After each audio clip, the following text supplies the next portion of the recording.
Dear student, Assalamu alaikum. I am Mohammad Jawad Khan from Peshawar Model School, Nusheira Campus. Student grade 10 के हवाले से lecture number 7 discuss करेंगे। Exercise 5.3 भी start करेंगे, लेकिन 5.3 से स्टार्ट करने से पहले हम वेन डायग्राम डिस्कस करेंगे कि वेन डायग्राम है असल में क्या चीज़ है।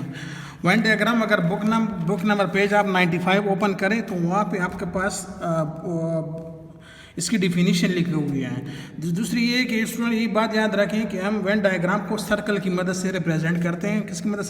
सर्कल की मदद से रिप्रेजेंट करते हैं। तो इसमें ये बात याद रखें कि इसमें हम दो किस्म के सर्कल इस्तेमाल करते हैं, मतलब ये टू सर्कल के दरमियान हम रिलेशन इस्तेमाल करते हैं, जिसमें आपके पास एक है ओवरलैप सर्कल, दूसरा आपके पास है डिसजॉइंट सर्कल, दूसरा आपके पास थर्ड नंबर है कि रिप्रेजेंटेड बाय अ रेक्टेंगल। ये तीन चीज़ें हैं। तो ये स्टूडेंट बात याद रखें कि अगर इन केस अगर फर्स्ट करें तो पेज नंबर अगर 96 पे चला जाए तो सबसे पहले आपके पास है Venn diagram of union when two A and B are overlapping sets. Overlapping set ये है कि ए सेट्स का आप अगर सर्कल बना लें तो बी सेट का सर्कल को बना ले तो उनका कुछ हिस्सा जो है वो और कुछ हिस्सा कवर कर देगा, बी सर्कल जो है कुछ हिस्सा कवर करेगा सेट ए सर्कल का। तो ये हमारे पास क्या कहलाता है? ओवरलैप कहलाते हैं। तो ये बात याद है कि स्टूडेंट जब ये ओवरलैप हो जाते हैं ये वाला हिस्सा, तो इसमें हम हमेशा कॉमन एलिमेंट लिखते हैं। क्या लिखते हैं? कॉमन एलिमेंट लिखते हैं। जो हमारे पास ये दरमियान में जो होती है ये कॉमन एलिमेंट के लिए, जो जिसका ओवरलैप का मतलब है कि इसके कुछ एलिमेंट दोनों एलिमेंट क्या सेम है, ए सेट के भी एलिमेंट सेम है, बी सेट के भी एलिमेंट सेम है। तो ये हमारे पास क्या ओवरलैपिंग कहलाता है। ओवरलैपिंग का मतलब है कि कुछ हिस्सा बी सर्कल कुछ हिस्सा ए सर्कल का कवर कर देते हैं।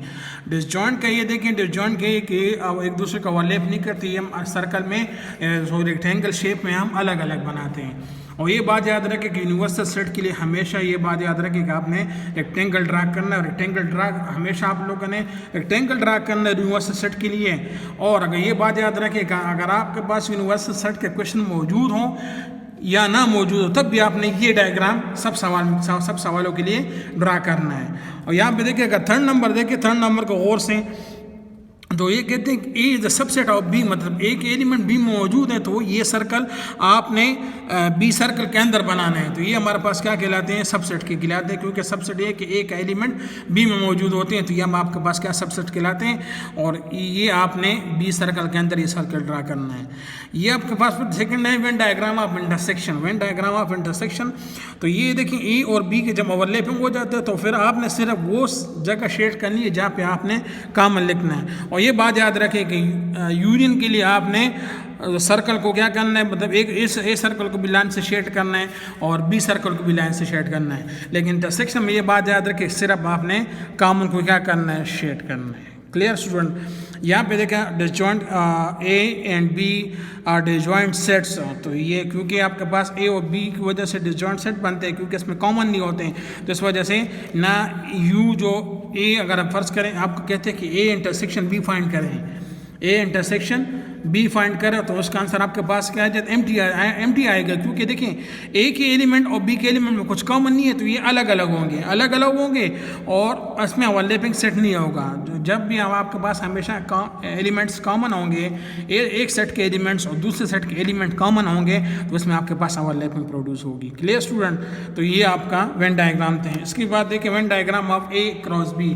डिफरेंस के लिए देखें, किसके लिए? डिफरेंस के लिए। डिफरेंस के लिए देखें ए डिफरेंस भी है तो यहाँ पे जो कॉमन होगा वो आप लोग यहाँ पे लिखना है। इसी तरह बी डिफरेंस भी है तो बी की जो एलिमेंट का डिफरेंस होगा वो आप लोगों ने यहाँ पे लिखना है। Clear student? ये था हमारे पास वेन डायग्राम। अगर हम एक्सरसाइज के बेस पे चले जाते हैं, एक्सरसाइज के उस पर, तो एक्सरसाइज का सबसे पहले हमारे पास है कि ए अगर 1 है आपके पास तो 1 ए आपके पास ये गिवन है, बी आपके पास देखिए 2 3 6 7 गिवन है। तो सबसे पहले आपसे ए यूनियन बी मांग रहे हैं, फिर आपसे इंटरसेक्शन बी मांग रहे हैं। तो देखिए सबसे पहले अगर मैं आपको यहाँ पे देखें तो सबसे पहले ए और बी को फाइंड करते हैं। तो देखिए ए और बी, तो सबसे पहले ए और बी के दरमियान इंटरसेक्शन यूनियन फाइंड करें तो आपके पास ये आंसर आ जाएगा। और स्टूडेंट अगर केस पेपर में आ जाए कि शो बाय वेन डायग्राम, तो अगर आप ये हिस्सा कर लेते तो आपके 2 मार्क्स होंगे। अगर आप डायग्राम नहीं बनाते तो आपके 2 मार्क्स यहाँ से कटेंगे। तो यहाँ पे देखें ए और बी, तो यहाँ पे देखें गौर करें ए के एलिमेंट्स और बी के एलिमेंट, तो ये 2 3 मैंने इसलिए यहाँ पे दरमियान लेके क्योंकि है कि यहाँ पे देखें 2 3 यहाँ पे भी है और 2 3 यहाँ पे भी है, तो ये कॉमन है, तो इस वजह से मैंने 2 3 ओवरलैप में लिख लिया, जहाँ पे ओवरलैप कर देते हैं 2 3। Clear student.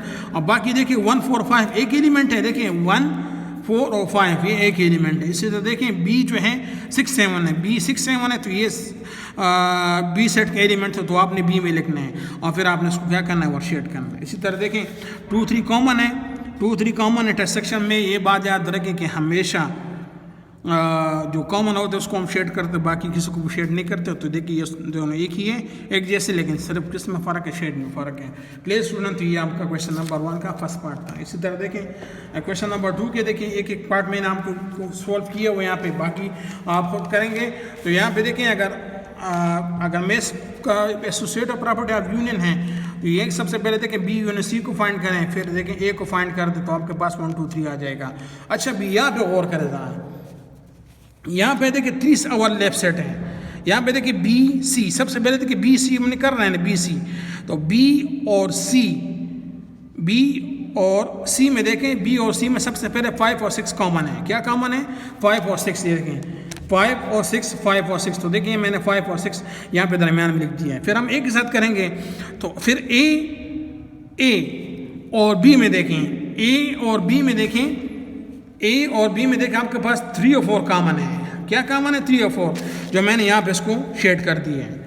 Clear student. ये और फिर देखें 5 और 6 देखें, ये ओवरऑल कॉमन है। किस तरह ओवरऑल कॉमन है? 5 और 6 इसमें भी है, 5 और 6 बी सेट में भी है और 5 और 6 ए सेट में भी है।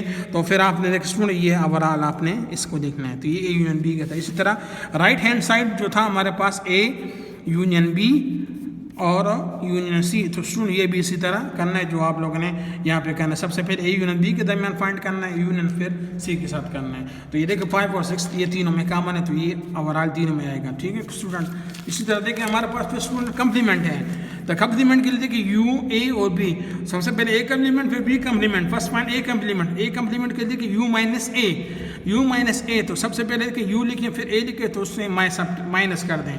तो 5 6 7 आपके पास आंसर इससे था। यू देखें तो उसका आंसर आपके पास ये है।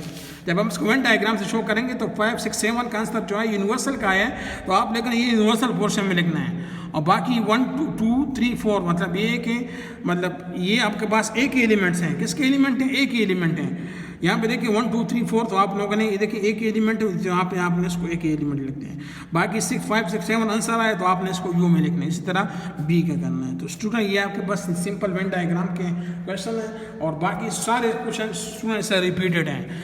तो ये आज का हमारा लेक्चर नंबर 7 था। उम्मीद है आपको समझ आ गया होगा। अपना ख्याल रखिए। खुदा हाफ़िज़।